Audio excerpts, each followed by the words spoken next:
15,000 millones de pesos mexicanos que van a dejar de ingresarse al Estado o a los productores agrícolas por ausencia de esos cultivos que no se sembraron. La sequía en México, ¿cómo le va, gentil auditorio que nos escucha, con el problema de la sequía? Creo que la sequía ya tocó la puerta, la sequía ya está en nuestras casas. El problema que mirábamos lejano, ambiental, cambio climático, pensábamos que era Asia, Europa, Estados Unidos, pero no, el problema está aquí, ya lo tenemos en nuestra casa. Entonces, bienvenido, este es un video más para Visión B. Gracias, Jorge, por acompañarme, y pues vamos a entrar al tema de la sequía.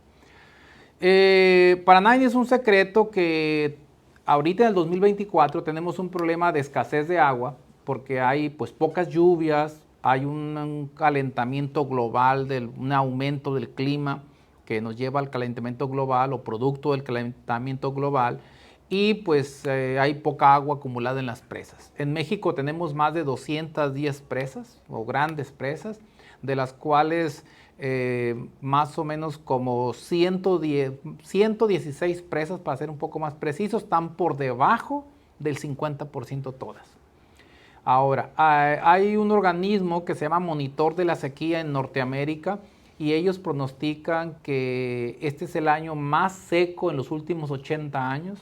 Entonces tenemos un problema muy fuerte en México y Sinaloa concretamente, porque somos una región, un estado eminentemente agrícola, y dado que la agricultura de riego pues utiliza mucha agua. De hecho, de cada 100 litros de agua que tiene México, 76 litros se utilizan en la agricultura.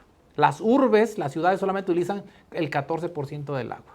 Entonces quiere decir que al tener un problema de sequía, aquellas regiones que son eminentemente agrícolas como Sinaloa tendrán un efecto económico muy fuerte. Entonces ese es el caso. Ahora, ¿cuáles son los datos que tenemos? Los datos, por ejemplo, en Sinaloa concretamente. Sinaloa tenemos 11 presas, y el promedio, la acumulación que tienen las presas de agua ahorita es del 17%, al corte del 13 de marzo de 2024. A esa misma fecha, el año pasado, las mismas 11 presas tenían el 43% de agua. Quiere decir que hay un déficit importante en cuanto a acumulación de agua. Y si hay un déficit de agua en las 11 presas, pues obviamente se van a irrigar menos tierras, digamos, en la agricultura. ¿Cuántas hectáreas se siembran en México y en Sinaloa? México más o menos existen 7 millones de hectáreas de riego, ¿sí? De las cuales más o menos 3.5 millones, la mitad, está comprometida por problemas de la sequía, y de esa una gran parte está en Sinaloa. Entonces tenemos un problema fuerte con el agua. Ahora, ¿cómo ves tú, qué podemos hacer, Jorge, en el ámbito ya muy local, como ciudadanos, en el tema de la sequía? ¿O cuál es tu opinión acerca del tema de la sequía? ¿Cómo miras este asunto? Como ciudadanos, pues tenemos la responsabilidad de cuidar el agua, definitivamente. Pero también tenemos la responsabilidad de vigilar muy bien a quienes nos gobiernan. Porque fue precisamente, no quiero mencionar personajes políticos, ¿verdad? Pero precisamente cierto ex candidato a la gobernatura de Sinaloa, el que era el encargado de, en teoría, modernizar y acabar con ciertos desvíos de agua.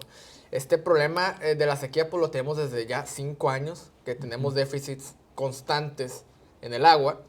Pero fue precisamente el año pasado donde explotó. ¿Por qué? Porque muchos litros fueron completamente irrastreables. Normalmente se intenta hacer un rastreo de en qué áreas se usaron, y pues por diferentes cosas ilícitas, pero también de falta de mantenimiento de los canales de riego. Los canales de riego en Sinaloa son uno de los puntos pendientes más grandes que tiene la administración local, y se supone que de nivel federal se les otorgó para modernizar algunos canales de riego, sobre todo que vienen de las presas más antiguas de Sinaloa. Y ese dinero pues nunca se dio. Los canales se quedaron completamente pues desactualizados, el agua se filtró, pues son canales, y aparte de los que se roban el agua, los llamados canaleros que les dicen. Sí. Pues fíjate que las 11 presas, que son grandes infraestructuras, que por cierto, en este sexenio federal se le ha metido mucho dinero a construir la presa número 12 acá en el sur de Sinaloa y que bueno, va a permitir irrigar, se habla de 20,000 a 30,000 hectáreas que pueden incorporarse al cultivo, que muy bien para el sur de Sinaloa. Pero bueno, tenemos que cuidar los acuíferos, porque si no también el escurrimiento, el agua a las presas llega por escurrimiento y por lluvia, pues o sea, entonces tenemos que cuidar los acuíferos para poder que esas grandes infraestructuras realmente acumulen el agua. El otro problema es el que tú señalas, se ocupa un moderno sistema de red mayor de canales y red menor de canales que permitan redistribuir el agua y que esa agua sea bien administrada y no sea desviada para otras cosas, o simplemente sea trasvasada, como se llama, o pandada a otros distritos que no corresponden. O sea, tenemos que trabajar en el tema de la infraestructura, en el tema de la inversión en modernizar los canales de distribución de agua, que se le invierta dinero, porque hace mucho no se invierte dinero suficiente a la redistribución de agua, porque entonces hay mucha filtración y mucha evaporación, pues entonces tendríamos que llegar a un sistema en un futuro que mucha agua se traslade de las presas a los puntos de uso, pues entubada, porque claro, ahí evitas el efecto de evaporación y el efecto filtración claro, que es muy importante, porque por ahí se va mucha fuga de agua. Entonces yo creo que se requiere mucha inversión en todos los sistemas de canales y ahí llegamos al tema de la inversión pública. Pero pues ahí ya se mete la política, se meten otros aspectos y las cosas cambian de rumbo. Entonces yo creo que ahí se requiere una política pública de inversión en red, en infraestructura hidroagrícola que realmente permita hacer mucho más eficiente el uso del agua. Pero el problema está porque no tenemos más, pero eso se puede ver agravado por una cosa que conocemos ahora recientemente como la transición de Enos, que sería la oscilación del sur, que en pocas palabras sería como la transición del fenómeno del niño a la niña. Y los especialistas en esos temas estiman que eso va a suceder en el 2024. De hecho, ya le pusieron fecha. Los modelos climatológicos estiman con una probabilidad del 80% que la transición del niño a Enos neutral va a suceder en el trimestre abril-junio, que ahí va a suceder de este año, y que luego en el trimestre que sigue, que será julio-septiembre del 24, sería la formación de la niña, el fenómeno de la niña. ¿Y qué implica eso? Implica que va a haber un elevamiento de las temperaturas, más sequías, y eso pues va a profundizar el problema que ya traemos. Entonces tenemos un problema fuerte que se va a agravar por estos fenómenos. Entonces pues el tema es realmente preocupante. A nivel humano es muy preocupante.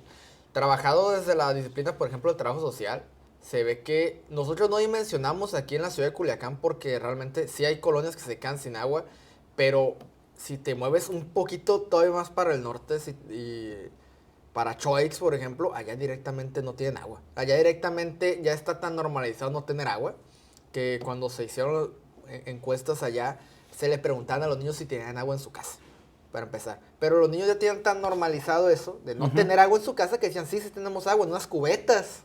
Para ellos eso era tener agua, ¿no? O sea, sí, las pipas que llegan y le llenan las cubetas de agua, ese era su acceso al agua, porque las llaves casi no conocían, ¿no? Lo que era tener agua, pues. Y también nos vamos para Tamaulipas, ahí directamente no se puede tener una lavadora, no llega el agua, se descompone antes de que tengan agua. Entonces, no, pues es un problema grave y eso trae consecuencias, pues también muy importantes porque ¿qué somos? ¿Qué es el ser humano sin agua? Pues, de hecho, somos 70%, si no es que más porcentaje, somos la molécula H2O, como humanos. El mundo y la Tierra en su conjunto, 3/4 partes nos han dicho es agua. El problema está que alguien puede pensar, oye, pero si hay mucha agua en el mar. Sí, el problema está que esa agua está en un lugar donde no es requerida por las grandes urbes.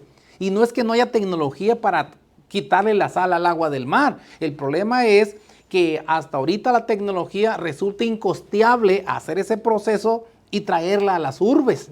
Traerla y el proceso energético. Energético que implica, imagínate, o sea, quiere decir que traemos grandes problemas en esa cuestión del agua. Y eso somete a una vulnerabilidad tremenda a miles de hectáreas. Se considera que más o menos 3.5 millones de hectáreas en la agricultura están comprometidas por problemas de la sequía, y también se generan problemas obviamente como son los incendios forestales, al estar más seca la biomasa en el campo.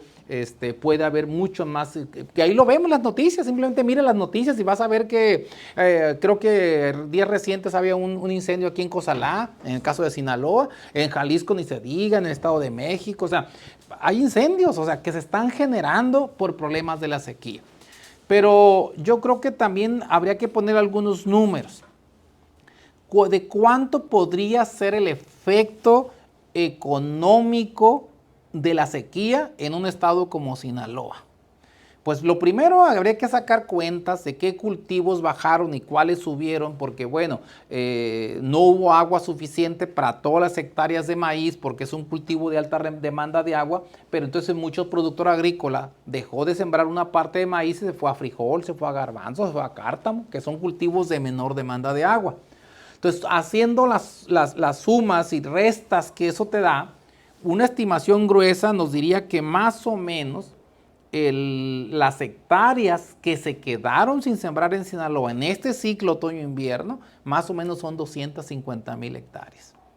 Es mucho, ¿eh? 250,000 hectáreas, 250,000 de hectáreas que en otras condiciones se hubieran sembrado, no se sembraron.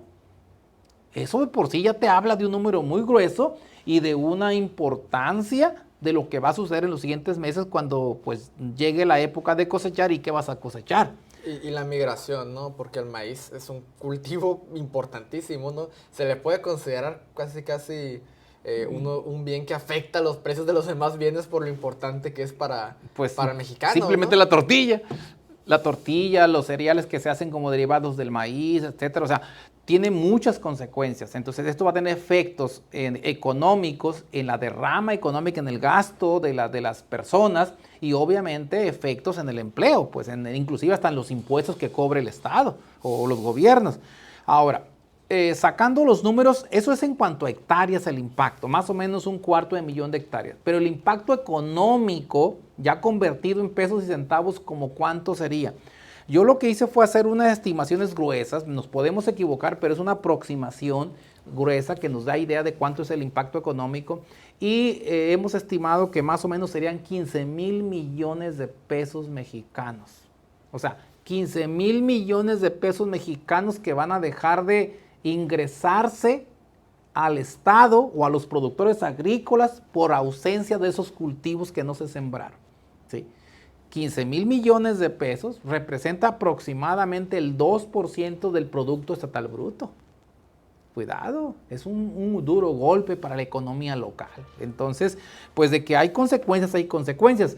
Ahora, la pregunta también interesante sería, ¿y qué podemos hacer? ¿Cuáles serán las posibles soluciones que podríamos pensar?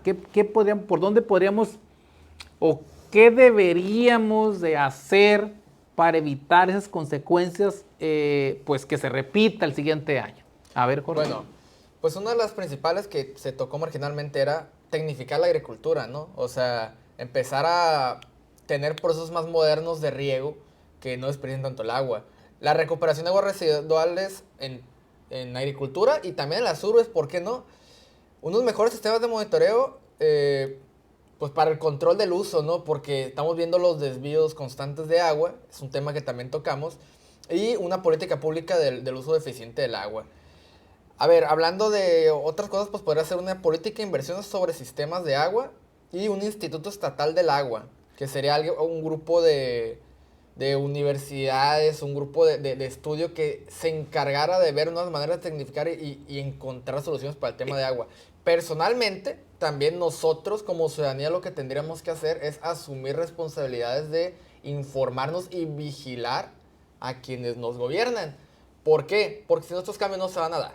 Simplemente el año pasado nos pegaron una súper cortinota de humo con lo de la Coca-Cola, que todo el mundo se empezó a echarle la culpa a la Coca-Cola, como si nos está dejando sin agua la Coca, ¿no? Nos está dejando sin agua una bola de factores importantísima que tendríamos que tener vigilados en lugar de simplemente señalar a una empresa, que es importante, pues, pero sobre todo vigilar a nuestros políticos, a los que nos dirigen y estar conscientes como ciudadanía del problema que está ocurriendo. Mira, dijiste algo muy interesante que tiene que ver con que ojalá el Estado, con una política, ya sea con recursos federales y estatales, se pudiera crear un organismo que se llame instituto, que se llame de cualquier manera, pero una institución que se encargue de estudiar el agua en Sinaloa.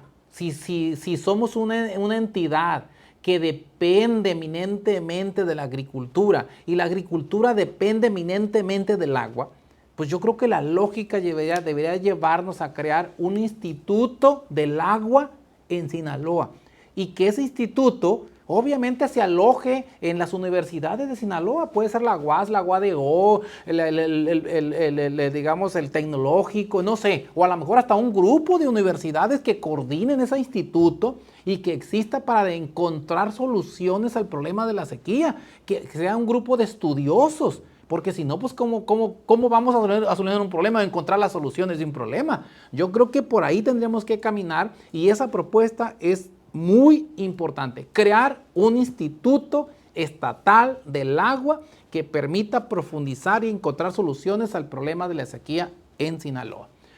Pues bueno, Jorge, creo que hemos dicho lo central, al menos hay mucho que se puede seguir diciendo, podemos hablar de la cultura del agua, podemos hablar de un montón de cosas, pero creo que eso es lo principal en esa temática. Vamos dejando la temática hasta aquí, si hay pues, después nuevas noticias, pues las abordaremos.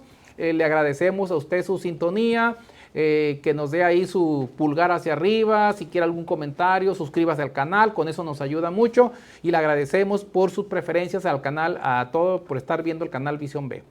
Hasta luego, muchas gracias. Bye, producción. Sí, lo que está pasando. Sí, pero